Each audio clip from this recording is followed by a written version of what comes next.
Right next to me is the entry level into Land Rover. This is the 2025 Land Rover Discovery Sport S. Now it goes S and then SC. So this is the entry level of the Discovery Sport, and it's priced at $54,000. Now, is it worth that $54,000 price point? Well, I don't know. Today I'll be taking you through the ins, the outs, the back, showing you all about it, and let's see together, is it actually worth it? Before getting started, I want to say a huge thank you to Land Rover Jaguar in North Haven, Connecticut for allowing me to use this vehicle for the day. Their information will be linked down in the description below. Now let's dive right into it and talk about the front, because it's a very bulbous front. It's big, it's like bubbly, it's weird, it's odd. You have the Discovery front and center all in silver there, Land Rover badge, massive grille for airflow. This little part is actually a grille also, so airflow goes in there. And then down below, you also have a grille for improved airflow for that intercooler and radiator.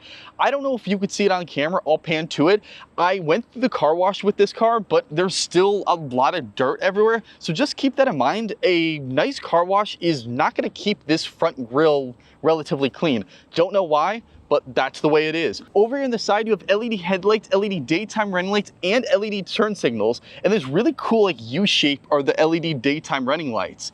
This little piece down here is an actual washer for those headlights. Yes, this vehicle has a little sprayer that washes the headlights. I'll pan to it and show you. It's actually pretty cool. Down here, this little piece is functional airflow. So this takes air, sucks it through the side of the vehicle to improve the aerodynamics. And I thought this little piece also was airflow, but this is fake plastic. There's no airflow in this little piece, but at least you have airflow over here. These little dots are your parking sensors. So when you come close to something, it'll beep at you saying, hey, stop, no, don't hit it. Because of course, it doesn't want you to hit something. I'll show you right now, and if I drive up to the camera, it'll start beeping at me. And then also, before I forget, this little piece right here, that's your fog lights. This vehicle has fog lights that's hidden very, very tiny down below. If you like cars just like me, hit that subscribe button down below. It'll help me out a lot. Thank you.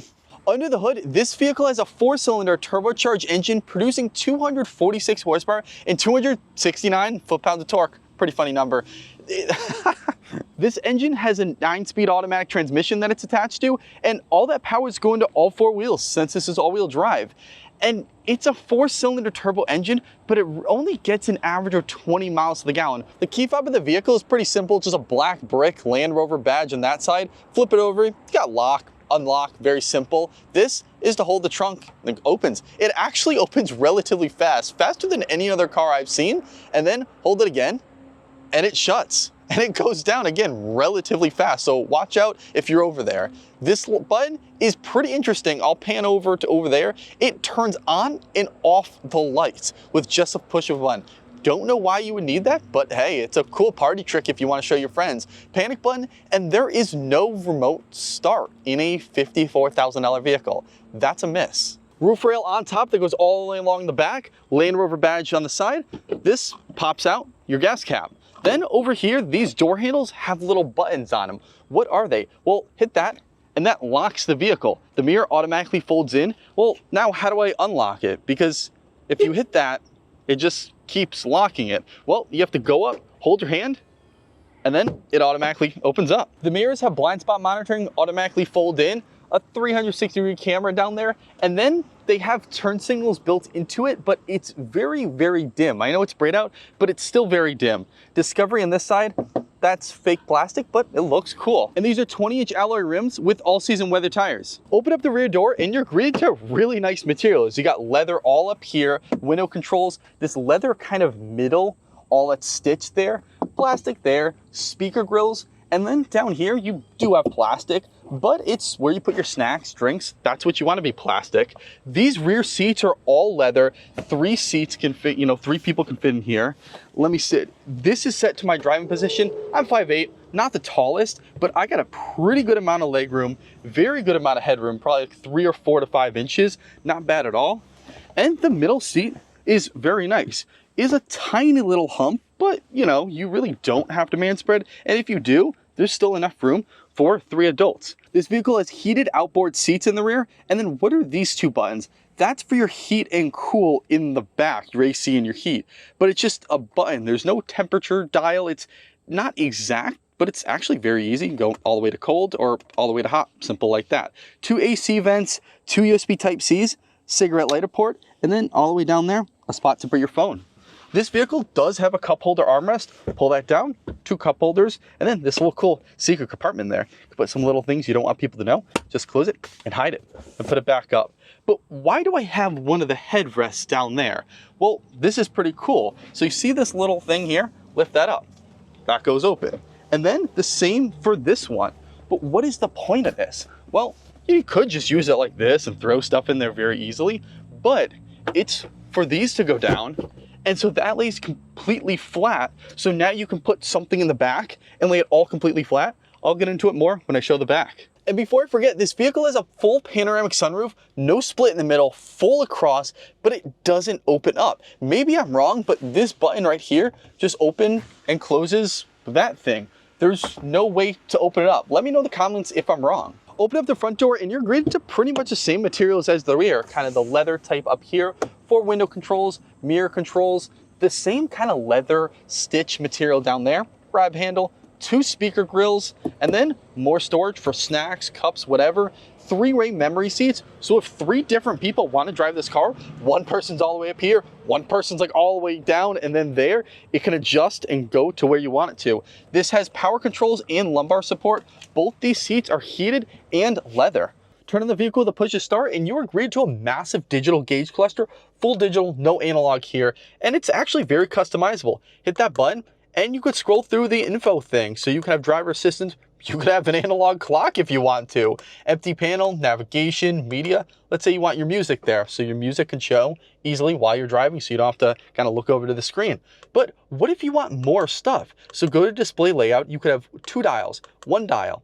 You should have 1 dial, it shifts over there. So very simple. But what if you want even more? Well, you could have your maps displayed there, your media, or your driver's assistance just smack dab right in the middle and very easy for you to see. Leather wrapped heated steering wheel with heating controls right there, paddle shifters on the back, and then this little button, what is that? Well, that changes a lot of your safety settings. So you can go in and customize low, whatever, hold that real quick, and on the touchscreen, it should pull up a customization menu. So you can go to custom and change this. Sorry for the glare, I have to get pretty close for not to do the glare. So speed limit warning. So it'll show up here if the speed limit's, let's say 50 miles an hour. It'll show up here saying, hey, don't go faster than that. You do, it'll beep at you, warn at you, but you don't want that, boom, you can turn that off.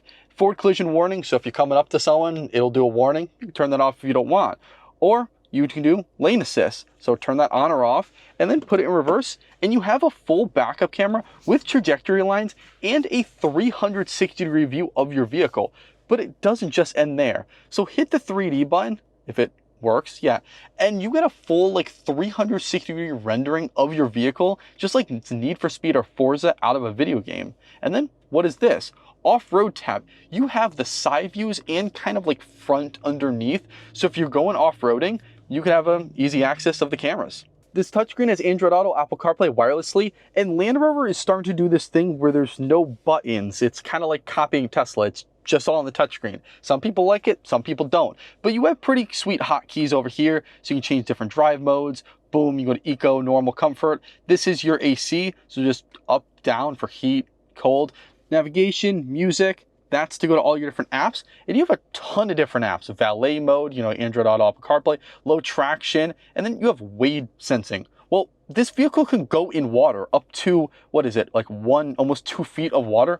Why would you ever want that? I don't know, but you can do it. And it has some pretty cool things. So you scroll here, your media controls, slope assist. It'll show you your angle of the slope. So if you're going off-roading, that's there. Compass, more off-road, energy impact. So show what's producing energy. So if I go turn on the heated steering wheel, it'll show that, yeah, it's actually producing energy. And one more really cool thing is they have air quality. So you can go and purify the air. Now it's saying that it's good right now and I can't purify it, but if the air quality was bad, it shows you a little chart there. It would purify the air and throw in like these ions and stuff to purify the air.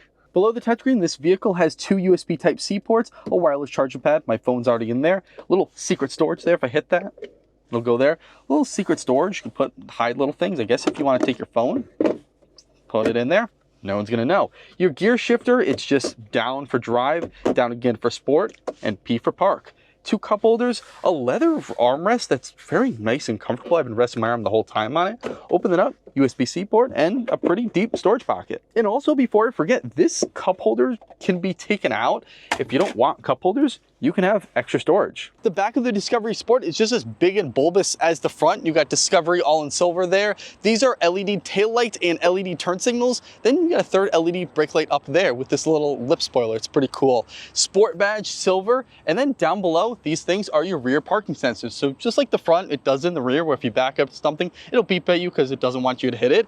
And you would expect this to be, you know, where the exhaust tip is. No, that's just fake. The exhaust tip is hidden underneath. Hit a button under the O right there and the trunk automatically opens up. And again, it's a very fast trunk and it's very spacious. I could fit 2 of me in here perfectly fine. You have a little divider. You can hook it up. Let's see if I can hook it up.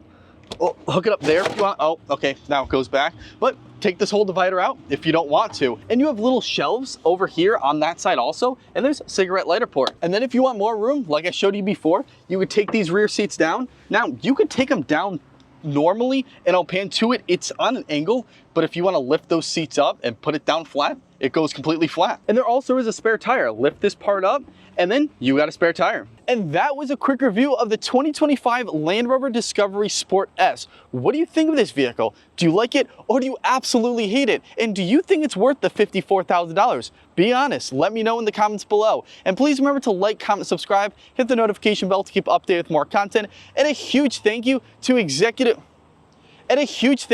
Land Rover. And a huge thank you to Land Rover Jaguar of North Haven, Connecticut for allowing me to use this vehicle for the day. Their information will be linked down in the description below.